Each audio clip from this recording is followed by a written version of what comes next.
Joining me now with more on the situation in the Ukraine is Henning. He's a Truman Project fellow and a strategist and entrepreneur focused on Eurasia. Thanks for joining us. Thanks for having me. Good to be here. Let me ask you first about these European Union sanctions. They're limited sanctions. They target about 20 very senior Ukrainian officials. What kind of pressure is that going to put on the Ukrainian government? In a word, not very much. I think it's important to think about sanctions as a longer-term tool. Iran's a good example when you look at the multi-year effort that the EU and the US put together to wield strategic influence against Iran. They can be very, very effective as a tool in real time in an operational environment like this in the middle of a crisis. They don't tend to be very effective for a number of reasons, not the least of which you have a crisis in play where a lot of actors have already anticipated these sort of things coming into play, and hence probably not going to change their behavior very much. Right, at this stage overnight, we know we've had a lot of violence. Looks like positions are hardening on both sides. So what are the prospects for a political solution to this? I think the positions have hardened over the last couple of months, so I don't think something new has happened. I think what's new is the level of violence, which truly is shocking. I think a lot of people on all sides have been shocked at the level of violence that both sides are prepared to go to. I think the immediate situation is probably not going to change until there's an internationalization of the conflict. I think that's what's missing. I think the sanctions by the European Union are the right move. They should have been put in place a couple of years ago. Yanukovych was elected in 2010. Shortly thereafter, he did consolidate presidential authority in a way that really foreshadowed a lot of what transpired since then. A longer-term strategy around sanctions then would probably have made a lot more sense. But it's the right thing to do. It sends the right message. It puts us on the right side of history. But it's not enough in and of itself.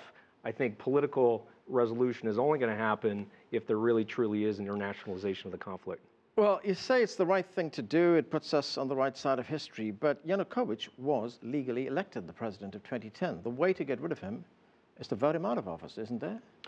It is, and it is true. I think this part of the world has seen too many extra constitutional changes in government. Right. I think the Western perspectives around colored revolutions and the experiences with colored revolutions has probably influenced how the EU and the US has looked at this. I think the US in particular, but the EU as well, was not prepared for the level of resistance from Yanukovych. He was very prepared to resist a popular uprising. So I think it is definitely complicated by that fact. On the other hand, when you have a president who, as you see in the images that you're showing from Kiev, who is shooting his own citizens with automatic gunfire in the heart of his capital. But both sides have been responsible for violence. True, but that's like saying the Poles were responsible for the violence in resisting the Nazis. I mean, it's not exactly like both sides have been engaged in a conflict that's been escalating over time.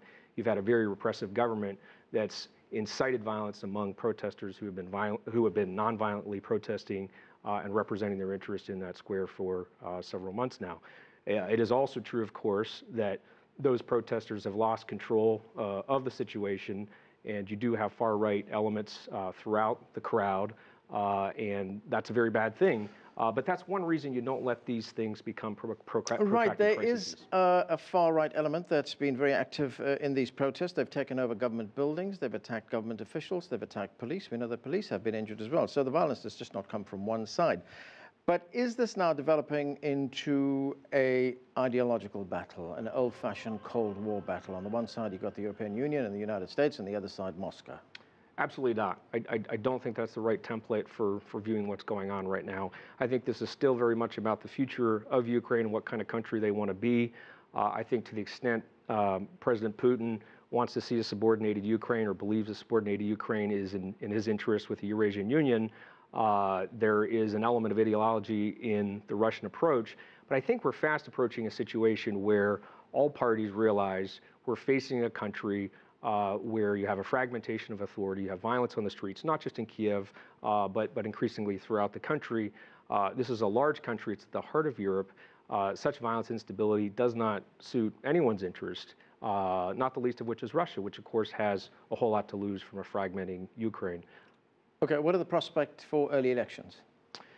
Well, President Yanukovych has recently suggested, at least in a couple different ways, that he would be open to early elections. I think it's very difficult to assign a whole lot of credibility to those statements right now, given the actions over the last couple of days. But is that a reasonable compromise for both sides, saying, okay, we'll put it to the vote? I think it's certainly one strategy that deserves investigation, but it's really hard to imagine the parties having enough trust to engage in that process in a way that would make such an electoral process a meaningful event. At this point, I don't really see any way out without some sort of international involvement.